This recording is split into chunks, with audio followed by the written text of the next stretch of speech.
नमस्कार, मी दत्ता कानवटे. छत्रपती संभाजीनगरच्या एक्सप्लेनरमध्ये आपल्या सर्वांचं स्वागत. छत्रपती संभाजीनगर शहरामध्ये आज 2-3 महत्त्वाच्या घडामोडी होत्या. त्यातले सर्वात महत्त्वाचे म्हणजे महसूल मंत्री चंद्रशेखर बावनकुळे हे छत्रपती संभाजीनगरमध्ये होते. त्यांची सकाळी पत्रकार परिषद झाली. त्या पत्रकार परिषदेमध्ये त्यांनी अनेक महत्त्वाचे खुलासे सुद्धा केलेले आहेत, ज्यामध्ये बावनकुळे यांनी संदीपान भुमरे यांचा जो ड्रायव्हर आहे, ज्याला 150 कोटीची जमीन ही गिफ्ट मिळाली होती, त्या संदर्भातली सर्वात महत्त्वाचा खुलासा केला. तो खुलासा असा होता की या सगळ्या जमिनींचे व्यवहार महसूल विभागामार्फत चालतात आणि त्याच महसूल विभागाला या जमिनीच्या विरोधामध्ये एक तक्रार अर्ज आला होता. या तक्रार अर्जाच्या अनुषंगानं आपण या संदर्भात चौकशी करणार असल्याचं बावनकुळे यांनी स्पष्ट केलं. खरं तर बावनकुळे यांनी कुठलीही जर तक्रार आली तर त्याची दखल घ्यावी लागते आणि त्या तक्रारीच्या अनुषंगाने चौकशी करून अहवालसुद्धा घ्यावा लागतो असं सांगितलं. त्यामुळे बावनकुळे हे कदाचित जिल्हा प्रशासनाला पत्र पाठवू शकतात आणि त्यामार्फत संदीपान भुमरे यांच्या ड्रायव्हरला जी काही 150 कोटीची जमीन हिबानामा पद्धतीने गिफ्ट मिळालेली आहे त्या संदर्भातली चौकशी केली जाऊ शकते. या चौकशीमध्ये काय निष्पन्न होईल, त्यानंतर काही कारवाई होईल का, हे सगळं पाहणं महत्त्वाचं ठरणार आहे. मात्र या संदर्भात चौकशी करण्याची भूमिका चंद्रशेखर बावनकुळे यांनी घेतलेली आहे. या संदर्भात संदीपान भुमरे यांचे चिरंजीव पैठणचे आमदार विलास भुमरे यांची सुद्धा प्रतिक्रिया घेतली. त्यावेळेला आता ड्रायव्हर किंवा माणसं कशी कामावर ठेवायची असा त्यांनी प्रश्न विचारला आणि ज्या विषयाशी माझा संबंध नाही, आमच्या कुटुंबाचा संबंध नाही, त्या विषयावरती आपल्याला प्रश्न विचारू नका अशी सुद्धा प्रतिक्रिया त्यांनी दिलेली आहे. त्यामुळे या संपूर्ण प्रकरणामध्ये पुढे काय होतं हे पाहणं महत्त्वाचं ठरणार आहे. दुसऱ्या बाजूला उदय सामंत हे सुद्धा छत्रपती संभाजीनगर शहरामध्ये होते. आता महापालिका आणि जिल्हा परिषद निवडणुकांचे बिगुल वाजायला सुरुवात झाली. त्या अनुषंगाने उदय सामंत यांनी कार्यकर्त्यांचा आढावा त्या ठिकाणी घेतलेला आहे.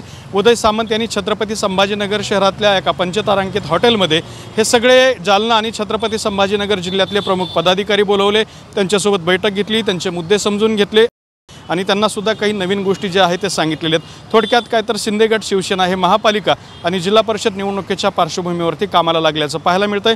तसे आदेशसुद्धा एकनाथ शिंदे दिलेले आहेत आणि त्याच्याच तयारीचा भाग म्हणून उदय सामंत यांच्या नेतृत्वाखाली या सगळ्या बैठका झाल्या. मात्र उदय सामंत यांच्या नेतृत्वाखाली या सगळ्या बैठका होत असताना ज्या छत्रपती संभाजीनगर जिल्ह्यातल्या या सगळ्या निवडणुकाची जबाबदारी पालकमंत्री या नात्याने संजय शिरसाट यांच्यावरती असणार आहे.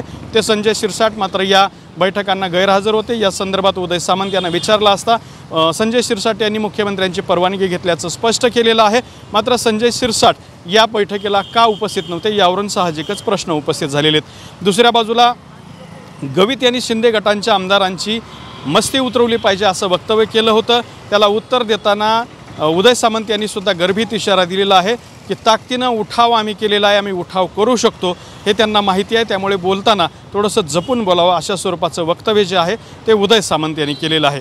यातला आणखी एक तिसरा महत्त्वाचा मुद्दा म्हणजे राष्ट्रवादी काँग्रेसने सुद्धा या सगळ्या निवडणुकांची तयारी सुरू केलेली आहे. राष्ट्रवादी काँग्रेस शरद पवार गटाचा छत्रपती संभाजीनगर शहरामध्ये कार्यकर्ता मेळावा पार पडला. या मेळाव्यासाठी राष्ट्रवादी काँग्रेसचे अध्यक्ष शशिकांत शिंदे, राजेश टोपे आणि त्याचबरोबर रोहित पवार हे सुद्धा उपस्थित होते. आज सकाळीच बातमी आली होती की शशिकांत शिंदे हे नामदारी अध्यक्ष आहेत आणि सगळे अधिकार जे आहेत ते रोहित पवारांना देण्यात आलेले आहेत. आपल्या भाषणामध्ये मिश्किल पद्धतीने बोलताना शशिकांत शिंदे म्हणाले की आमच्या संसाराला आता कुठे 1 महिना झाला आहे, मी काम करतोय नाही करतोय हे दाखवण्याचे मला किमान वेळ तरी द्या असे सुद्धा त्या ठिकाणी शशिकांत शिंदे म्हणाले होते. मात्र या मेळाव्यामध्ये तडाखे बंद भाषण जे झालं ते रोहित पवारांचं झालं. रोहित पवारांनी संजय शिरसाट असतील, संदीपान भुमरे असतील, माणिकराव कोकाटे असतील किंवा प्रताप सरनाईक असतील यांच्यावरती जोरदार आरोपांची सरबत्ती चालवली.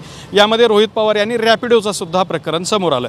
ज्या रॅपिडो कंपनीला सुरुवातीला परिवहन मंत्र्यांनी नकार दिला होता त्याच रॅपिडोला पुन्हा परवानगी मिळते आणि त्या बदल्यात रॅपिडो कंपनी प्रताप सरनाईकांच्या दहीहंडीची स्पॉन्सरशिप कशी काय देते. त्यामुळे ही मांडवली झाली का, ही मिलीभगत आहे का, तुम्ही तुमच्या पदांचा गैरवापर करताय का, असे सुद्धा प्रश्न रोहित पवार यांनी उपस्थित केले.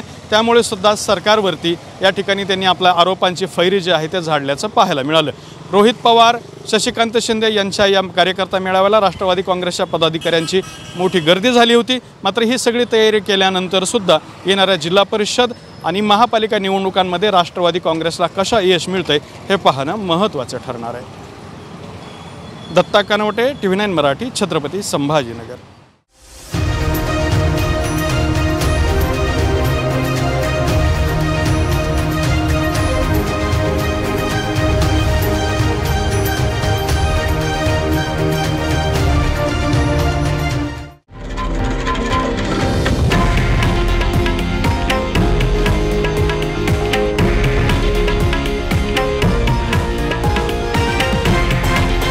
हे आहे देशातील नंबर 1 न्यूज नेटवर्क आणि आपण पाहत आहात TV9 मराठी, एकमेव.